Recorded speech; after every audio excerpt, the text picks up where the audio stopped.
बिस्मिल्लाहिर्रहमानिर्रहीम। अस्सलाम वालेकुम नाज़रीन, आप यूट्यूब चैनल देख रहे हैं। मैं इमरान खान हूँ।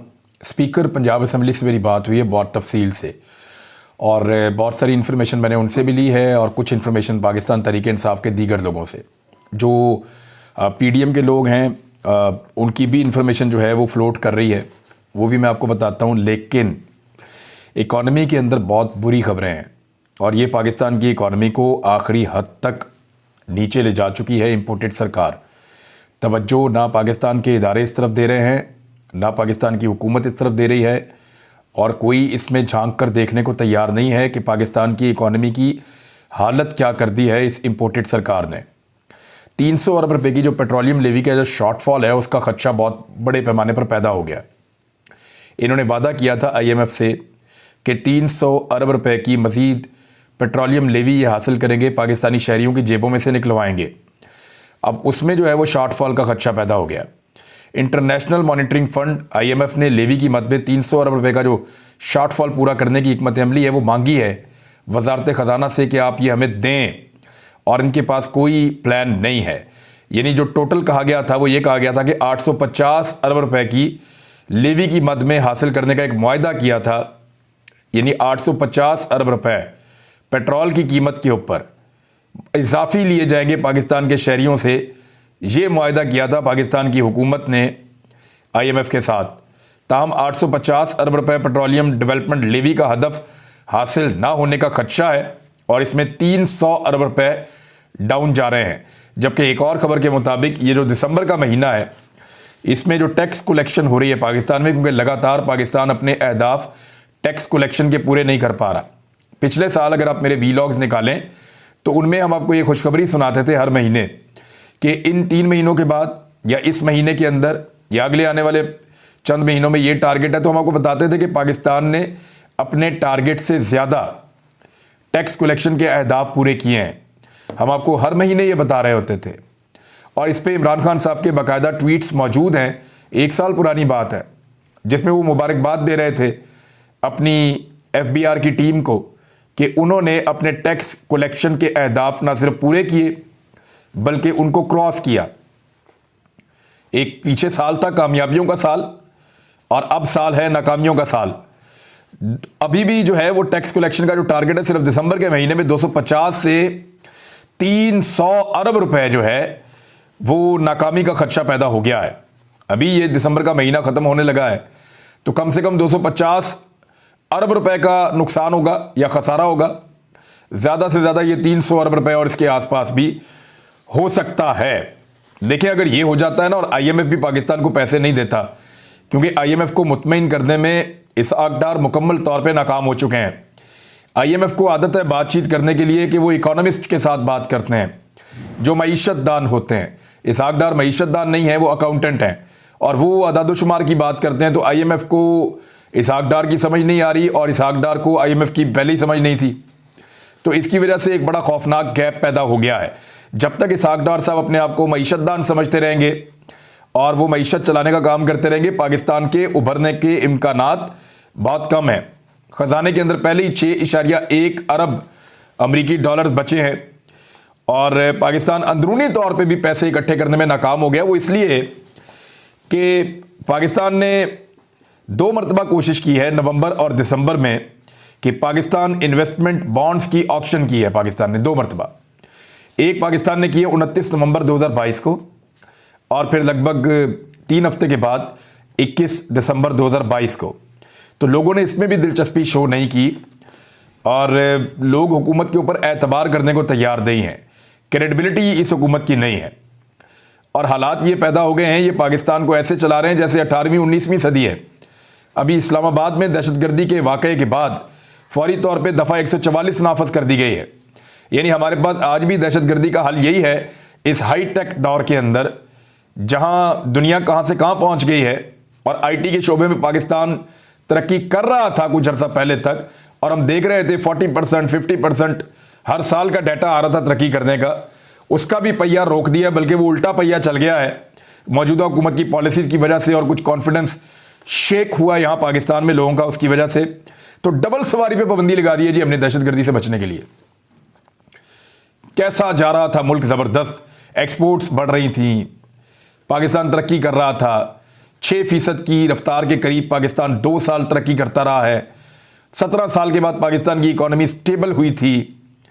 पाकिस्तान दुनिया डॉलर नहीं भेज रही थी, डॉलर का फ्लो नहीं हो रहा था, फिर भी इकॉनमी खड़ी हो रही थी, इंडस्ट्री बढ़ रही थी, चीज़ों की पैदावार में इजाफा हो रहा था, अजनास की पैदावार में इजाफा हो रहा था, एक्सपोर्ट्स पाकिस्तान की बढ़ रही थी, पाकिस्तान के ज़र मुबादला के ज़खायर बढ़ रहे थे, पाकिस्तान के खसारे कम हो रहे थे, कर्जे रिकॉर्ड इमरान खान साहब के दौर में उतारे गए हैं।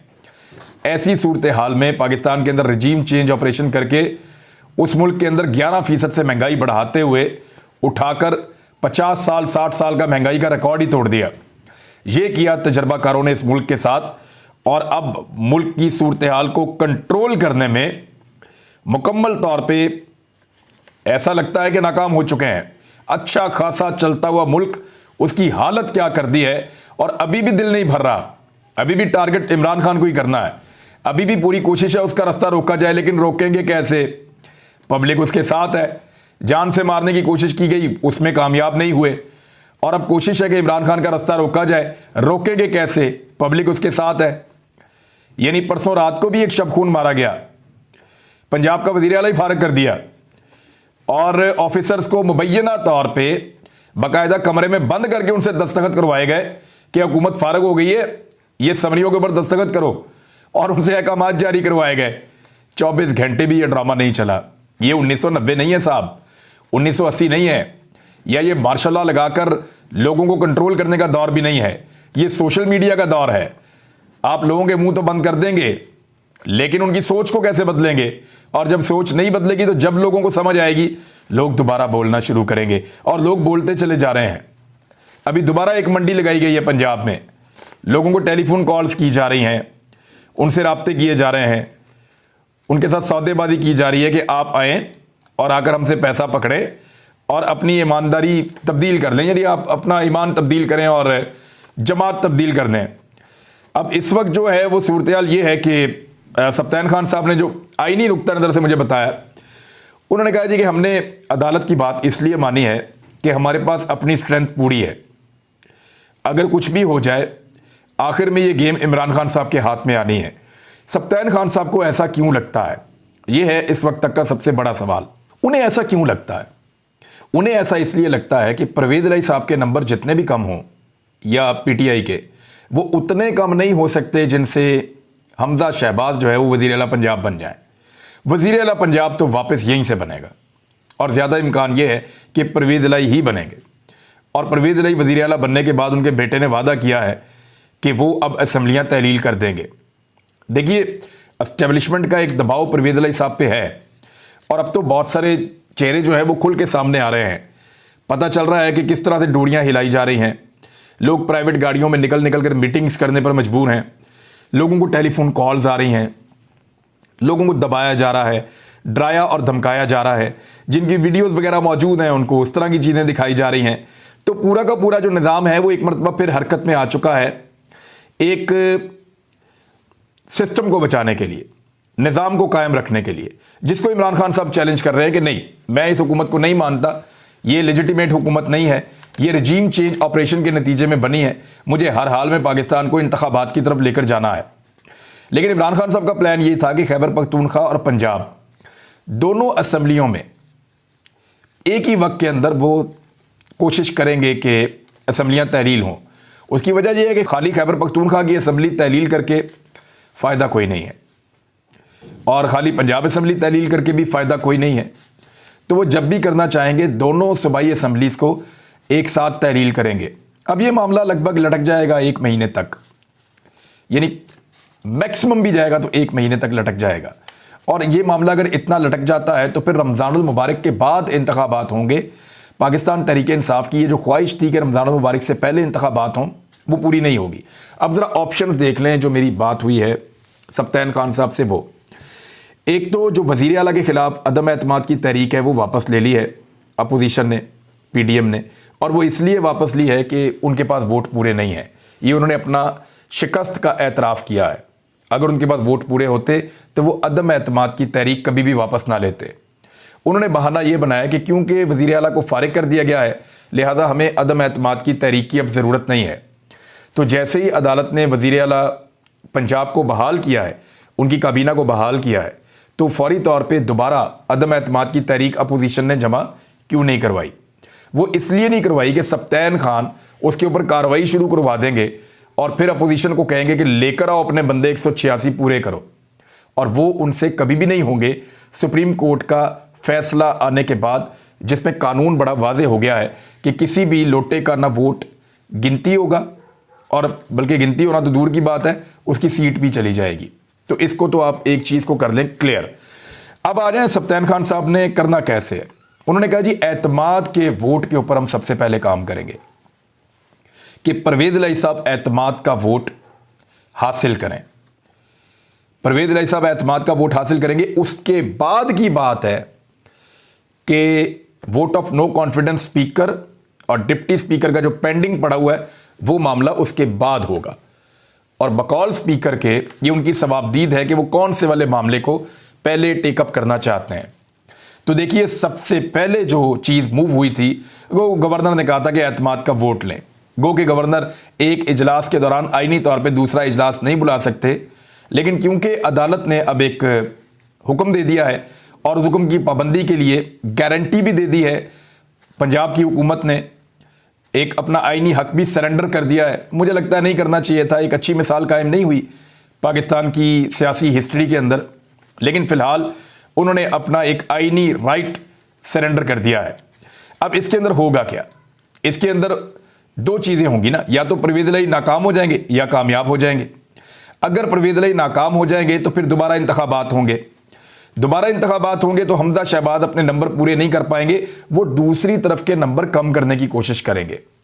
मिसाल के तौर पे वो कोशिश करेंगे कि काफ लीग के और पीटीआई के दोनों के मिलाकर कुछ 15 के करीब बंदे गायब हो जाएं, वो मौजूद ही ना हो, और हमजा शहबाज के अपने पूरे के पूरे 180 बंदे आ जाएं।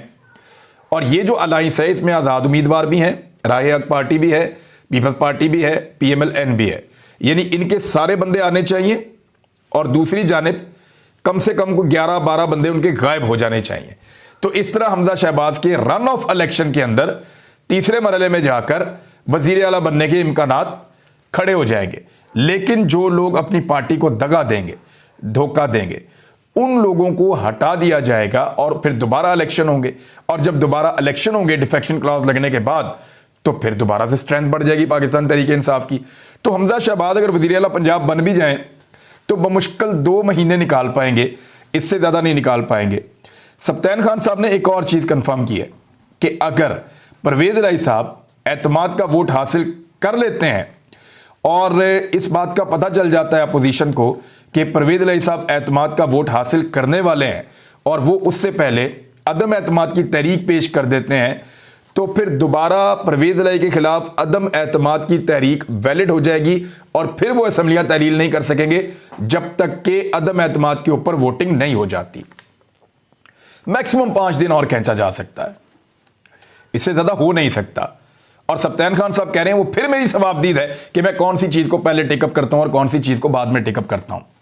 ये सप्तान खान साहब कह रहे हैं क्योंकि स्पीकर वो हैं पंजाब असम्बली के, उनके पास अपने कुछ इख्तियारात हैं जिनको वो कह रहे हैं कि ये एक्सरसाइज करने का वक्त है और मैं करूंगा। अब इस मामले को मैक्सिमम कितना खींचा जा सकता है, यानी मैंने जब ये पूछा सप्तान खान साहब से तो उन्होंने कहा कि दिसंबर में तो नहीं, अब ये जनवरी के अंदर होगा। यानी अब 23 दिसंबर था आज, आगे ये क्रिसमस आ रही है, उसके बाद न्यू ईयर की एक्टिविटीज़ वगैरह आ रही हैं, अदालतों में भी छुट्टियों पे अदालतें भी जा रही हैं।